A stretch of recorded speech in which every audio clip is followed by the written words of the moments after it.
Selamat datang di channel Zimar Imam. Sembari mendengarkan tinggalkan like dan komentarnya bosku. Jangan lupa pasang headset kalian. Siapkan kopi dan camilan. Lupakan kenangan tentang mantan. Mari kita dengarkan sambil rebahan. Penguasa kuil surgawi. Bab 629. Sementara Tang Yun berpikir, dia mendengar pesan Xiao Tians, "Ibu, bibiku benar. Sedangkan aku, kamu tidak boleh terlalu menyalahkan dirimu sendiri. Aku mungkin bingung dengan jalanku sendiri sebelumnya. Tapi sekarang aku memahaminya sama sekali."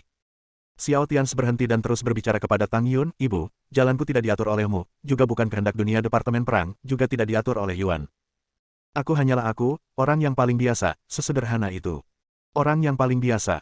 Ketika Tang Yun mendengar kata-kata Xiao Tians, hatinya kembali terkejut. Sudut pandang Tang Yan barusan mengejutkannya. Dan kini perkataan putranya Xiao Tians semakin mengejutkannya. Untuk sesaat, Tang Yun sepertinya memahami sesuatu di dalam hatinya, tetapi ketika dia memikirkannya lagi, kesadaran yang baru saja muncul di hatinya sepertinya telah terhapus oleh tangan besar yang tak terlihat. Tidak peduli seberapa banyak dia memikirkannya, dia tidak dapat mengingatnya. Anda harus tahu bahwa Tang Yun, yang telah sepenuhnya melepaskan nasib kaisar generasi kedua, kini sekuat raja manusia kesengsaraan kedua. Dan kekuatan mental orang terkemuka di dunia tidak dapat mengingat pemikiran yang baru saja terlintas di benaknya. Mungkin itu ada hubungannya dengan cara manusia Kaisar Tians. Bukankah jalan kerajaan tidak boleh dipaksakan? Tang Yun bergumam dalam hatinya. Tapi tidak masalah jika dia tidak bisa memahaminya. Alangkah baiknya jika putranya Xiao Tians bisa berpikir jernih dan mengerti. Tang Yun mendongak dan menatap Xiao Tians, yang sedang memegangi Xiao Xiao di kejauhan dan bersiap untuk mencuci muka dan mengganti pakaiannya, lalu tersenyum. Xiao Tians juga memeluk Xiao Xiao, berbalik dan tersenyum pada Tang Yun dari jarak beberapa ratus meter dan mengangguk. Xiao Xiao dengan senang hati melambai ke Tang Yun. Xiao Tians memandang Tang Yun dan mengirim pesan lain ke Tang Yun, mengatakan, "Ibu, saya sudah mengatur urusan saya. Tidak ada yang besar. Pertempuran terakhir akan baik-baik saja. Pihak kita memiliki peluang besar untuk menang. Sudah waktunya untuk mencoba menyelesaikan kesalahpahaman antara kamu dan ayahmu. Selama pertempuran dengan Xia Jing kemarin lusa, aku melihat bahwa ketika kamu dalam bahaya, ayahmu mengambil tindakan sebelum aku. Bu, ini membuktikan. Ini bukti kalau kamu masih ada di hati ayahku kan?" Setelah Xiao Tians selesai berbicara, dia berhenti. Setelah beberapa saat, dia mengirim pesan kepada Tang Yun dan berkata, "Ibu, pernahkah kamu memikirkan, jika kita memenangkan pertempuran terakhir, akankah terjadi sesuatu pada ayahku? Bagaimana jika sesuatu terjadi padanya? Apakah kamu ingin meninggalkan penyesalan seumur hidup di hatimu?" Tubuh Tang Yun bergetar hebat lagi. Xiao Tians merasakan perubahan suasana hati Tang Yun dan mengatakan semua yang perlu dia katakan. Jadi saat berikutnya, dia memeluk Xiao Xiao dan pergi. Dalam hati Xiao Tians, dia juga percaya bahwa Tang Yun dan Xiao Su memiliki perasaan satu sama lain. Xiao Su tidak bisa melupakan Tang Yun, dan Tang Yun masih menyimpan Xiao Su di hatinya. Tidak bisa melepaskannya. Bagaimanapun, kenangan masa kecil Xiao Tians tidak bisa dipalsukan. Saat dia masih sangat muda, saat dia mulai mengerti. Tang Yun dan Xiao Su masih sangat penuh kasih dan bahagia. Xiao Tians memeluk Xiao Xiao dan mengajak Gao Weiwei kembali untuk berganti pakaian.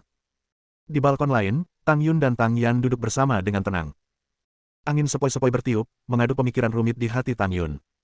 Xiao Su datang ke Xia Jing lebih dari setengah bulan yang lalu. Saat itu ketika Xiao Su bertemu dengannya, dia melancarkan serangan terkuat padanya tanpa ampun, tapi Xiao Su berkata bahwa dia benar-benar ingin membunuhnya dengan pedang. Namun pada akhirnya, meskipun Xiao Su memiliki keunggulan absolut, dia tetap tidak mengambil tindakan terhadap Tang Yun. Keduanya bertemu untuk kedua kalinya setelah lebih dari 5 tahun berpisah.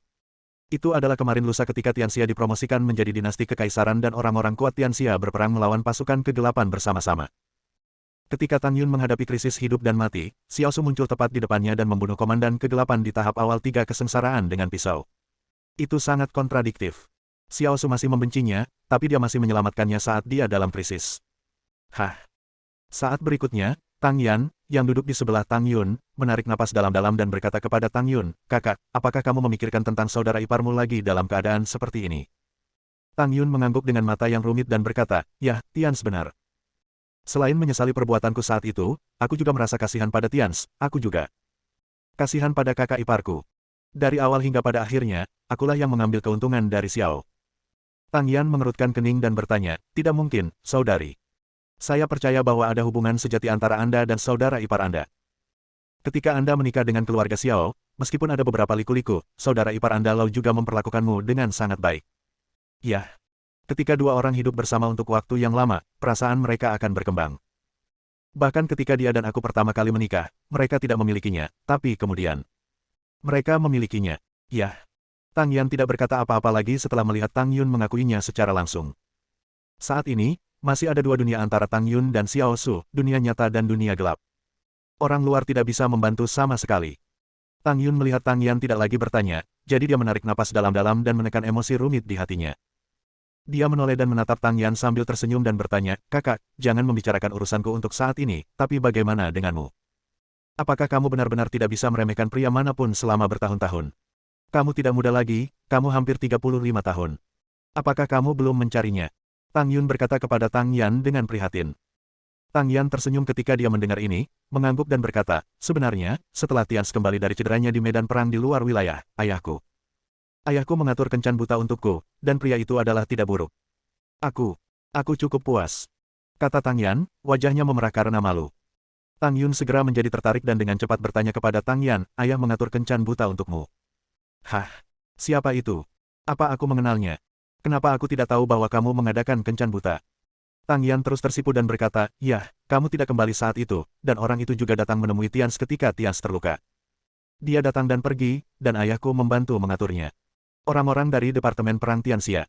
Tang Yun mengangkat kelopak matanya dan bertanya pada Tang Yan. Tang Yan mengangguk, "Baiklah, orang-orang dari Departemen Perang. Saudari, jangan tanya, kita sudah berada di usia ini, bahkan jika kita menikah, kita harus menunggu sampai pertempuran yang menentukan selesai. Apalagi sekarang Tians dan yang lainnya sedang menghadapi pertempuran yang menentukan dengan dunia kegelapan. Dapat dimengerti jika para pemuda dan saudara laki-laki Tians ingin mengadakan pernikahan sebelum pertempuran yang menentukan. Tetapi bagi orang-orang seusia kita, tidak perlu khawatir. Jika dia mati dalam pertempuran yang menentukan, saya akan meninggalkan dia seorang janda. Jika dia masih hidup setelah pertempuran yang menentukan, maka saya akan segera mengadakan pernikahan dengannya." "Mungkin." Tang Yan menarik napas dalam-dalam, dengan sedikit tekad di matanya. Tang Yan menolak menyebutkan siapa pihak lainnya, jadi Tang Yun berhenti bertanya. Dan dari sudut pandang saudara perempuannya, orang biasa akan meremehkannya. Jadi meskipun Tang Yan tidak mengatakan apa-apa, Tang Yun memiliki tebakan kasar di benaknya. "Baiklah, kami akan menang. Saat kamu menikah, kakak pasti akan menyiapkan hadiah yang bagus untukmu," kata Tang Yun kepada Tang Yan sambil tersenyum. Tang Yan juga tersenyum dan mengangguk. "Cuaca hari ini sangat bagus. Ya, saya tidak takut buruk. Xia Jing hari ini memiliki Xiao Tians, Tang Yun, Wan Tiansui, Dao Yi, Yang Xia dan banyak pembangkit tenaga listrik top lainnya di dunia. Meski musim semi belum tiba, meski cuaca masih sedikit dingin, seluruh kota telah menghangat karena gabungan banyak orang berkuasa. Xiao Tians dan Gao Weiwei bermain dengan Xiao Tians sampai sore hari. Baru setelah Xiao Tians diajak mandi oleh Gao Weiwei ketika mereka hendak turun gunung, Xiao Tians punya waktu luang. Selain itu, sejak dia kembali ke rumah Tang pada larut malam dan dini hari kemarin, dia belum pergi menemui Tang Zhen dan Xiao Zantian. Jadi Xiao Tians, yang mengenakan setelan hitam baru, pergi ke bagian terdalam Tang Mansion untuk menemui kedua lelaki tua itu. Di halaman terdalam Tang Mansion, dua lelaki tua sedang duduk di paviliun tepi danau, minum teh dan menyaksikan matahari terbenam. Hanya mereka berdua, bahkan tidak ada pelayan di sekitarnya. Meskipun kedua lelaki tua itu tahu bahwa Xiao Tians telah kembali dalam 2 hari terakhir, mereka tidak mengganggu Xiao Tians. Berikan banyak waktu tenang kepada Xiao Tians dan keluarganya yang terdiri dari 3 orang. Dan kedua lelaki tua itu, karena status mereka sendiri, tidaklah rendah. Jadi wajar saja, mereka berdua juga mengetahui perkiraan jadwal pertarungan terakhir. Nah, kemudian 2 orang tua yang telah hidup selama 7 atau 80 tahun dan mengalami hampir seluruh kehidupan orang biasa duduk dengan tenang di paviliun, minum teh dan mengobrol, lalu memandangi pemandangan di kejauhan dengan linglung. Dari waktu ke waktu, mereka akan membicarakan hal-hal yang hanya ada pada zaman mereka dan pernah mereka alami. Dapat dikatakan bahwa kedua lelaki tua ini secara pribadi telah mengalami seluruh proses Tianxia dari lemah menjadi lebih kuat selangkah demi selangkah. Semua yang Anda lihat adalah kenangan, dan semua yang Anda pikirkan adalah emosi. Sebelum saya menyadarinya, hidup ini hampir berakhir. Mungkin hanya kedua lelaki tua itu yang benar-benar bisa memahami hati satu sama lain. Baru setelah Xiao Tians berjalan di belakang kedua lelaki tua itu dan dengan sengaja mengungkapkan sedikit aura, Tang Zhen dan Xiao Zantian menyadari kedatangan Xiao Tians. "Haha, kakek, apa yang kamu bicarakan? Aku mendengar tawamu dari jauh. Maaf, aku sudah kembali selama 2 hari sebelum aku datang menemuimu." Xiao Tians tersenyum pada Tang Zhen, kata Xiao Zantian. Tang Zhen dan Xiao Zantian tentu saja tidak akan menyalahkan Xiao Tians. Dalam 6 bulan terakhir, Tianxia menjadi pusat perang, melawan singa, ular perak, dan elang besi. Hancurkan serigala besi, bantai ikan terbang, lalu lawan dunia gelap. Xiao Tians hampir tidak punya waktu untuk dirinya sendiri. Pada saat ini, ketika kedua lelaki tua itu melihat Xiao Tians tiba, mereka segera berdiri, menarik Xiao Tians ke samping mereka, dan menuangkan secangkir teh lagi untuk Xiao Tians. Kemudian, kedua lelaki tua itu dengan gembira mengobrol dengan Xiao Tians. Orang terkuat di dunia adalah cucu mereka. Kedua lelaki tua ini merasa bahwa meskipun mereka mati dalam pertempuran yang menentukan beberapa hari kemudian, mereka tidak akan menyesal dalam hidup ini. Dalam pelantikan Xiao Tians, kekuatan dua lelaki tua di depannya, apakah Xiao Zhantian atau Tang Zhen, telah ditingkatkan hingga tahap akhir kehidupan tidak lemah lagi. Lagi pula, hanya ada beberapa ratus orang kuat di atas level Raja Manusia di seluruh dunia Departemen Perang. Di dunia gelap, masih ada beberapa lagi karena akumulasi waktu, tetapi setelah beberapa dinasti kekaisaran dihancurkan satu demi satu, sebenarnya jumlahnya tidak terlalu banyak. Terus terang, orang-orang kuat di alam hidup adalah tim cadangan Raja Manusia. Terlebih lagi, di dunia perang, di dunia ini, orang-orang kuat di alam hidup yang telah berjuang keras dan berjuang untuk kepentingan mereka. Seluruh hidup akan lebih baik dari level yang sama setelah mereka dipromosikan menjadi Raja Manusia. Tentu saja, yang saya bicarakan di sini adalah Xiao Zhantian, lupakan Tang Zhen. Kekuatan Tang Zhen mungkin secara paksa ditingkatkan oleh Tang Yun dengan mengorbankan sumber dayanya sendiri. Tapi bagaimanapun juga, itu masih merupakan habitat. Saya melihat bahwa kekuatan kedua lelaki tua itu telah meningkat, meskipun pada dasarnya mereka tidak berguna dalam pertempuran terakhir. Tapi Xiao Tians juga senang. Bagaimanapun, dia memiliki kekuatan untuk melindungi dirinya sendiri. Tians, ketika saya kembali dari medan perang di luar wilayah kemarin lusa, saya melihat bahwa itu telah terkikis parah oleh kekuatan kegelapan. Ini keseluruhannya, seluruh dunia Departemen Perang, dunia gelap benar-benar sangat kuat. Apakah kamu benar-benar yakin dengan pertempuran terakhir? Xiao Zhantian, seorang veteran medan perang asing, bertanya pada Xiao Tians dengan sungguh-sungguh. Sebelumnya, Xiao Zhantian juga membantu Kuil Tianshan melatih pasukan baru di medan perang di luar wilayah. Oleh karena itu, Xiao Zhantian selalu memperhatikan situasi di medan perang di luar wilayah, dan bahkan situasi di seluruh dunia Departemen Perang. Xiao Tians tersenyum dan mengangguk ketika mendengar ini dan berkata, "Baiklah, kakek, jangan bertanya, jangan khawatir, kami telah memenangkan banyak pertempuran dengan dunia gelap, dan hal yang sama juga berlaku di pertempuran terakhir." Xiao Tians berhenti, dan aura Tuan Dao muncul di tubuhnya, dan dia berkata dengan percaya diri, "Belum lagi, Tianxia kita akan dipromosikan menjadi dinasti surgawi. Jika kita mengumpulkan keberuntungan seluruh dunia Departemen Perang dan berdampak pada dinasti surgawi, saya yakin kita bisa maju ke dinasti surgawi. Sukses. Kekacauan di dunia ini harus berakhir." Saat Xiao Tians berbicara, Kekaisaran Tao Yun dari Tuan Dao bangkit. Sikap dan senyuman Xiao Tians langsung membuat Tang Zhen dan Xiao Zhantian, dua lelaki tua, lebih percaya diri. "Baiklah." Xiao Zhantian mengangguk, tersenyum dan berkata kepada Xiao Tians, "Hari itu, kakekmu dan aku juga akan berpartisipasi dalam pertempuran terakhir. Jangan khawatirkan kami. Bagaimanapun, kami berdua kuat dalam hidup dunia sekarang." Xiao Zhantian berkata dengan sangat serius. Tang Zhen di sisi lain juga tersenyum, tetapi mengangguk ke arah Xiao Tians dengan mata yang sangat tegas. Xiao Tians segera memahami pikiran kedua lelaki tua itu. Saya khawatir sebelum dia datang ke sini, kedua lelaki tua di depannya sudah membuat keputusan. Tak perlu dikatakan lagi, Xiao Zhantian telah berjuang sepanjang hidupnya. Jika dia tidak diizinkan untuk berpartisipasi dalam pertempuran terakhir, dia akan menyesal bahkan jika dia mati. Tang Zhen, sampai batas tertentu, sama. Mereka berdua adalah orang kuat di pihak Tianxia. Apa yang mereka berdua pikirkan adalah tidak peduli seberapa kuat Xiao Tians, Tianxia, dan lainnya. Tetapi pada akhirnya, ketika Tianxia dan dunia kegelapan bertempur dengan menentukan, tidak peduli berapa banyak orang kuat yang mereka miliki, mereka berdua dapat melakukan bagian mereka sampai batas tertentu. Oleh karena itu, Xiao Tians tidak berpikir untuk menolak mereka berdua, dan pertarungan terakhir yang menentukan hasil akhir, jelas bukanlah pertarungan tingkat menengah hingga rendah. Tapi, pertempuran di puncak. Jika Xiao Tians dan tiga orang kuat lainnya dikalahkan pada akhirnya, maka seluruh dunia Departemen Perang akan lenyap, dan Tang Zhen serta Xiao Zhantian tidak akan mampu bertahan. Dan jika Xiao Tians dan yang lainnya memenangkan pertarungan di level atas, pertarungan di level menengah dan bawah akan menjadi satu sisi. Seperti sebelumnya, Xiao Zhantian dan Tang Zhen tidak akan berada dalam banyak bahaya. Kakek, minumlah teh. Jangan khawatir, kali ini aku akan mengizinkanmu ikut berperang. Minumlah teh. Jika ada hal lain yang ingin kamu tanyakan, tanyakan saja. Kali ini, aku tidak akan pernah menyembunyikan apapun darimu. Xiao Tians berkata kepada kedua tetua itu sambil tersenyum, dan berdiri untuk menuangkan teh untuk kedua tetua itu. Jadi, segera di paviliun tepi danau, Xiao Zhantian dan Tang Zhen mulai mengobrol dengan Xiao Tians, mengobrol tentang tren umum seluruh dunia Departemen Perang, situasi di dunia gelap, dan kemudian mengobrol tentang akal sehat keluarga, dan tentang Tang Xia dan lusa. Bicara tentang masa depan kecil. Untuk beberapa saat, ada orang-orang yang berbicara dan tertawa di paviliun. Kedua orang tua yang telah menjalani seluruh hidup mereka mengobrol dengan Xiao Tians dengan sangat gembira dan gembira. Di malam hari, Tang Yun, Tang Yan dan Gao Weiwei memasak makanannya sendiri.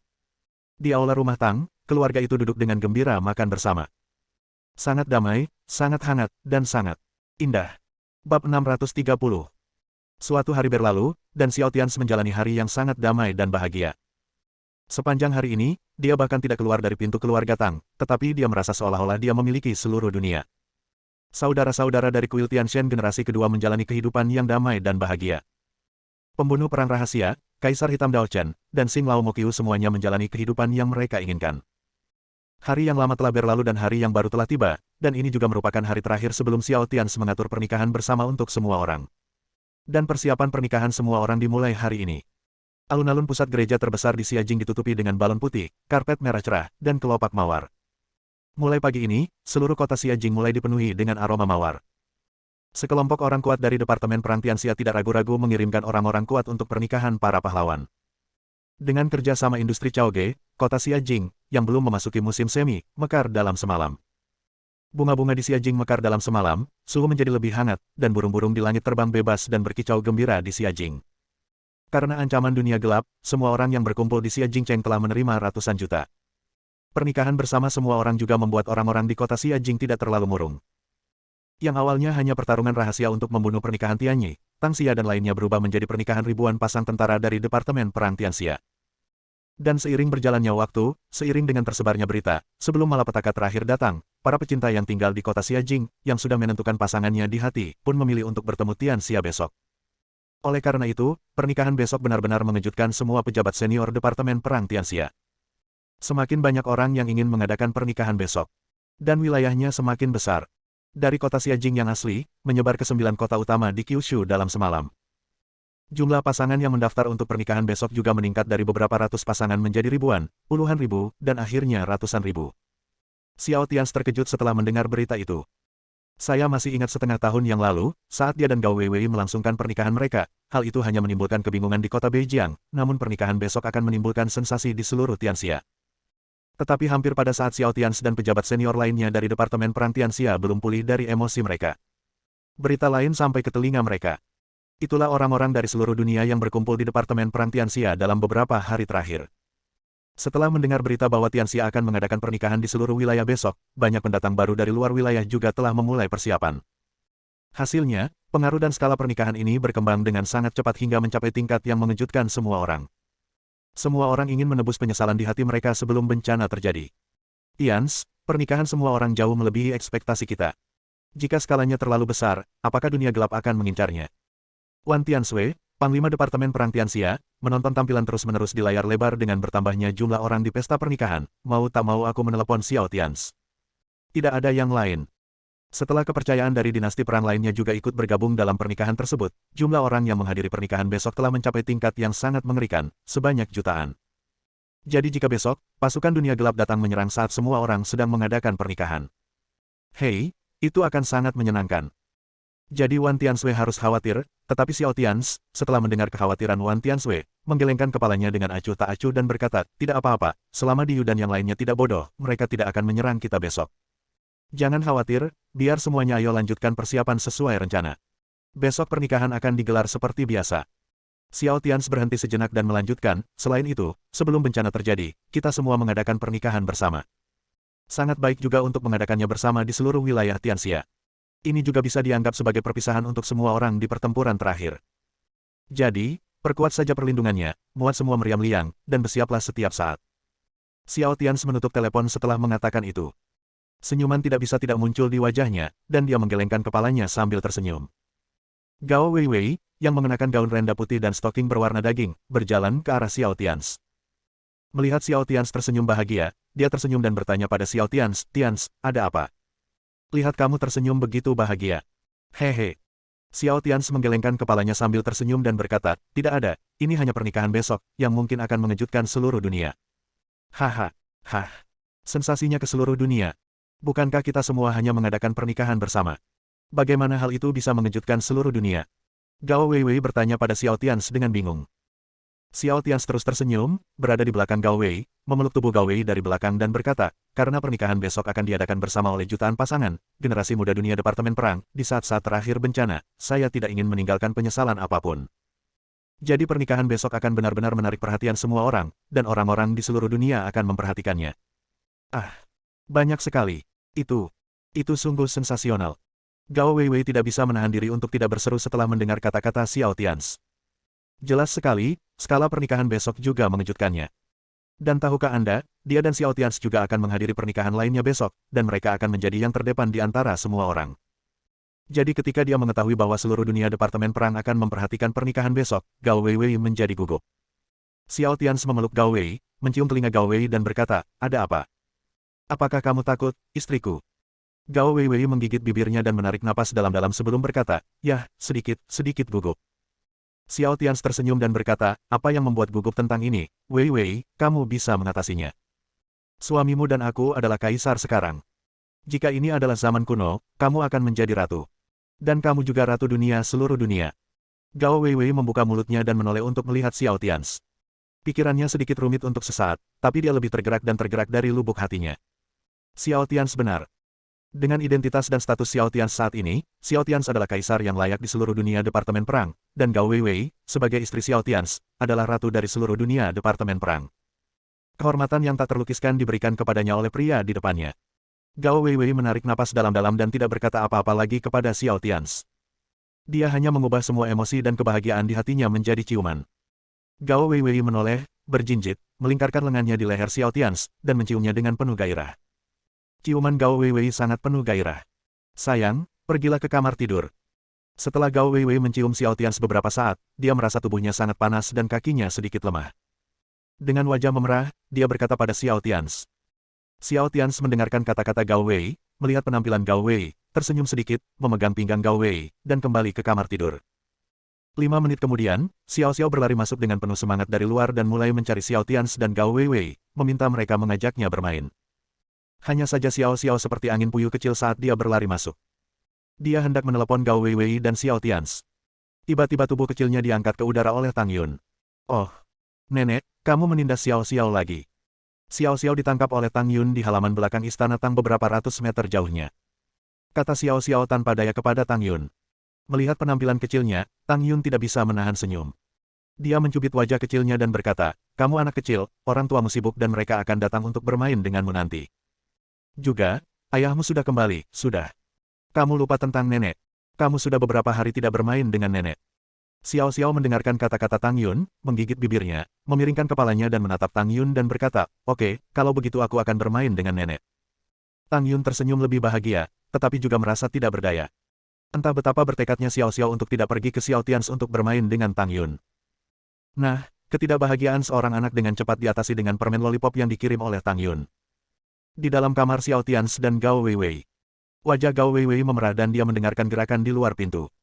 Dia baru saja mendengar Xiao Xiao berlari masuk dari luar. Dan dia baru saja kembali ke kamar bersama Xiao Tians. Jika Xiao Xiao bertemu dengannya, citranya sebagai seorang ibu. Xiao Tians, yang sedang berbaring di tempat tidur, memandang Gao Weiwei, yang menguping dengan gugup di pintu, dan tidak bisa menahan senyum dan berkata, "Kamu sangat takut, hei, jangan khawatir, Xiao Xiao telah pergi dan dibawa pergi oleh ibuku." Gao Weiwei semakin tersipu. Dia memandang Xiao Tians dengan sangat malu dan berkata, kamu, apa yang kamu katakan pada ibu? Biarkan dia membawa Xiao Xiao pergi." Xiao Tians menggelengkan kepalanya dan berkata, "Tidak, ibu hanya merindukan Xiao Xiao dan mengajaknya bermain di halaman belakang." "Oke, kamu harus segera datang." "Hei, jika aku tahu aku tidak akan bangun sekarang, aku masih harus melepas pakaianku sekarang," kata Xiao Tians berpura-pura tidak berdaya. Gao Weiwei menggigit bibirnya, melompat ke tempat tidur, dan berkata kepada Xiao Tians dengan cara yang sangat seksi dan emosional, "Kalau begitu, bisakah kamu melepas pakaianmu sekarang?" "Lepaskan," jawab Xiao Tians tanpa berpikir. Ketika perempuan mengambil inisiatif, laki-laki pada dasarnya tidak perlu khawatir. Dan Gao Weiwei sangat emosional. Setelah 2 jam penuh, hari sudah hampir tengah hari. Xiao Xiao berada di halaman belakang, dengan sedih, memegang 2 potong rumput buntut rubah dan menggoda seekor harimau besar. Mulut kecilnya melotot karena ketidakpuasan dan berkata, kamu masih berkata tunggu sebentar, itu sudah 2 jam. Ibu dan ayah masih terlalu malas untuk bangun." Tang Yun dan Tang Yan yang berdiri di belakangnya mau tidak mau merasa malu. Ngomong-ngomong, apakah ini bisa dianggap malas? Untungnya, ketika Xiao Xiao selesai mengeluh, sosok Xiao Tians dan Gao Weiwei berjalan dari kejauhan. Ketika Gao Weiwei melihat Tang Yun dan Tang Yan ada di sana, dia tersipu dan memanggil mereka berdua, "Bu, Bibi." Tang Yun dan Tang Yan sama-sama memandang Gao Wei sambil tersenyum dan tidak merasa malu sama sekali. Tang Yun bahkan mengirim pesan suara ke Gao Wei dan berkata, Wei Wei, kamu bisa berlatih teknik kultivasi ganda yang aku ajarkan padamu. Kamu akan menjadi baik lebih kuat. Tians lebih tenang, jangan sia-siakan peluang sepanjang waktu. Ah, baiklah. Oke. Untuk sesaat, Gao Wei Wei merasa semakin malu dan membalas Tang Yun melalui transmisi suara. Benar-benar kultivasi ganda, dan yang terpenting diingatkan oleh ibu mertua saya. Gao Wei Wei merasakan sakit yang membakar di wajahnya. Untuk sesaat, saya merasa sangat tidak tahu malu dan terus tinggal di sini. Lalu Gao Wei Wei memeluk Xiao Xiao dan pergi bermain. Gao Wei Wei pemalu, tetapi rasa malu Xiao Tian setelah lama dipupuk. Transmisi suara Tang Yun ke Gao Wei Wei tidak dapat disembunyikan sama sekali di depannya, orang paling kuat di puncak tiga kesengsaraan Tuan Dao. Xiao Tian tersenyum pada Tang Yun dan Tang Yan seolah tidak terjadi apa-apa. Siang harinya, Xiao Tian, Tang Yun, Xiao Zantian, Tang Zhen dan Tang Yan menunggu seluruh keluarga selesai makan bersama. Xiao Tian mengantar Gao Wei Wei dan Xiao Xiao ke tempat pernikahan di pusat kota Xiajing. Ketika Xiao Tian tiba di sana, tempat pernikahan sedang didekorasi. Tianyi dan Gao Xiaoying, Long Ye dan Tang Xia, An dan Qian Yan, Lu dan Yin Chaoge dan lainnya semuanya datang ke sini. Beberapa wanita sedang merias wajah. Xiao Tian memegang tangan Gao Wei Wei dan berjalan ke arah Tianyi dan Gao Xiaoying, tersenyum dan berkata kepada mereka, Tianyi, Xiaoying, selamat. Mulai sekarang, keluarga kita akan lebih intim. Kakak ipar. Gao Xiaoying memanggil Xiao Tian dengan malu-malu. Kakak. Tianyi juga kehilangan kesabaran. Karena pemahaman dan perkembangan sebelumnya antara dirinya dan Gao Xiaoying berawal dari saat Xiao Tian memintanya untuk membantu mengurus keluarga Gao. Nah, setelah merawatnya, saya mendapatkan putri keduanya di tangan saya. Saya harus mengatakan bahwa Tianyi juga sangat kuat. Xiao Tian tersenyum dan menepuk bahu Tianyi dan berkata, Hei, nak. Oke, aku tidak akan berkata lebih banyak. Xiaoying akan diserahkan padamu mulai sekarang. Kamu juga akan memiliki keluarga di masa depan, jadi kamu adalah tidak boleh menindas Xiaoying, kalau tidak aku tidak akan bisa membiarkanmu. Tianyi buru-buru menepuk dadanya dan berjanji pada Xiao Tian dan Gao Wei Wei tanpa berpikir, kakak ipar, jangan khawatir, aku tidak akan pernah membiarkan Xiaoying terluka sama sekali dalam hidup ini, dan aku tidak akan pernah mengganggunya. Xiao Tian mengangguk sambil tersenyum, lalu menoleh ke Gao Xiaoying dan berkata sambil tersenyum, Xiaoying, kakak iparku tidak punya apapun untuk diberikan kepadamu ketika kamu menikah. Bagaimana kalau memberimu mobil mewah? Wajah Gao Xiaoying tiba-tiba merasa sedikit malu, dan dia menatap Gao Wei Wei dengan malu-malu. Ketika Xiao Tian membelikannya mobil sport, Gao Wei Wei belum mengetahui identitas Xiao Tian. Setelah itu, Gao Wei Wei menanyakan sebentar siapa yang membeli mobil mewahnya. Gao Xiaoying menjulurkan lidahnya dan berkata sambil tersenyum, tidak, kakak ipar, Tianyi membelikannya untukku, hehehe. Xiao Tian mengangguk dan melanjutkan, baiklah, apa yang kamu inginkan? Kakak iparku akan memberikannya kepadamu. Pikirkan lagi nanti. Ini hanya satu kesempatan. Gao Xiaoying, yang mengenakan gaun pengantin putih, berpikir sejenak dan berkata, baiklah, biarkan aku memikirkannya, kakak ipar, aku tidak punya apapun yang kuinginkan, dan aku tidak kekurangan uang. Saya hanya ingin menulis buku, lalu saudara ipar, Anda dapat membantu saya menerbitkannya. Kamu menulis buku. Apa yang kamu tulis? Xiao Tian bertanya pada Gao Xiaoying dengan bingung. Gao Xiaoying berkata sambil tersenyum, bukankah aku bermimpi tentang seorang penulis sebelumnya? Yan Bei yang juga mengatakan bahwa jika kamu tidak membelikanku mobil mewah, pembaca akan mengiriminya silet. Kakak ipar, lakukan kamu masih ingat.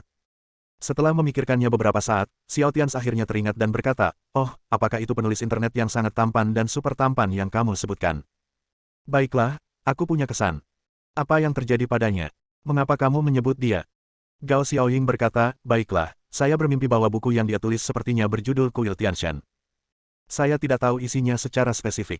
Tapi saya juga ingin menulis buku tentang Kuil Tianshan. Nama pena saya adalah Yan Bei. The protagonis laki-laki bernama Xiao Tian dan protagonis perempuan adalah Gao Wei Wei. Hei, saya akan menyertakan saudara ipar, saudara perempuan, dan semuanya. Semakin banyak Gao Xiaoying berbicara, semakin banyak kegembiraan terpancar di matanya. Sepertinya dia sudah merencanakan cara menulisnya. Xiao Tian menyentuh dagunya dan bertanya pada Gao Xiaoying setelah berpikir sejenak, kamu ingin menulis tentang Kuil Tianshan ini? Menulis tentang aku dan kakakmu. Gao Xiaoying mengangguk dan berkata dengan penuh semangat, ya, saya akan menulis buku ini tentang Kuil Tianshan, menceritakan kisah saudara ipar dan saudara perempuan saya dan Tianyi, saudara Lu dan saudari Chaoge, saudari Heidi dan senior Dao Chen, Del. Saya sudah menulis semuanya, kakak ipar, saya yakin ketika saya menulisnya, pasti akan menjadi buku yang bagus. Gao Xiaoying sangat percaya diri, karena kisah Xiao Tians dan Gao Weiwei, serta kisah kuil Tianshan, sangat luar biasa, dan dia yakin bisa menulisnya dengan baik. Xiao Tians tersenyum dan mengangguk kepada Gao Xiaoying dan berkata, baiklah, kalau begitu kamu bisa menulis, dan menggunakan nama pena Yanbei. Bagus sekali. Saya mendukungmu. Saya harap kamu akan menjadi penulis hebat di masa depan. Setelah mendapatkan janji Xiao Tians, Gao Xiaoying mengangguk penuh semangat. Setelah berterima kasih pada Xiao Tians, dia membawa Gao Wei ke ruang ganti di sebelahnya dan mencoba gaun pengantin Gao Wei dan seterusnya. Xiao Xiao juga dibawa pergi oleh Gao Weiwei, dan Tianyi masuk setelah mengucapkan beberapa patah kata kepada Xiao Tians. Setelah semua orang masuk, Xiao Tians memikirkan kata-kata Gao Xiaoying di benaknya. Entah kenapa, dia merasa namanya dan nama Yan Bei memiliki beberapa kesamaan. Yan Bei. Xiao Tians mengangkat kepalanya, melihat ke langit di atas kepalanya, dan bergumam, tidak tahu apa yang dia pikirkan. PS sedikit tambahan, di dunia lain, Yan Bei, yang bertelanjang dada dan menulis kode dengan gila-gilaan, sedang menulis plot terbaru kuil Tianshan di sebuah ruangan kecil tua di pinggiran kota, penuh dengan banteng merah dan kotak rokok. Tiba-tiba aku merasa kedinginan. Saat berikutnya, Yan Bei berkeringat deras. Bayangan protagonis laki-laki Xiao Tians tiba-tiba muncul di dokumen kata di komputernya, menatapnya melalui layar. Bang! Penulis Yan Bei tiba-tiba ketakutan dan jatuh ke tanah. Dia menunjuk ke arah Xiao Tians di layar dengan wajah pucat dan berkata, sial, apakah kamu masih hidup? Petik 1. Jangan menganggapnya terlalu serius, ini tidak termasuk dalam teks utama. Jika saya punya waktu, saya akan menulis cerita tentang pertempuran antara Xiao Tians dan Yan Bei. Xiao Tians, penindasan kekaisaran. Yan Bei, teknik salin dan tempel yang hebat. Xiao Tians, serang kuil surga. Yan Bei, hidrologi yang bagus. Xiao Tians, kuil surga terjebak. Yan Bei, teknik penghapusan yang hebat. Teknik Kasim yang hebat. Trik yang sangat buruk. Xiao Tians, teknik pedang besar. Yan Bei, berlututlah pada bos, tolong lepaskan aku. Membosankan hanyalah hiburan semata, ing pangkat. Bersambung.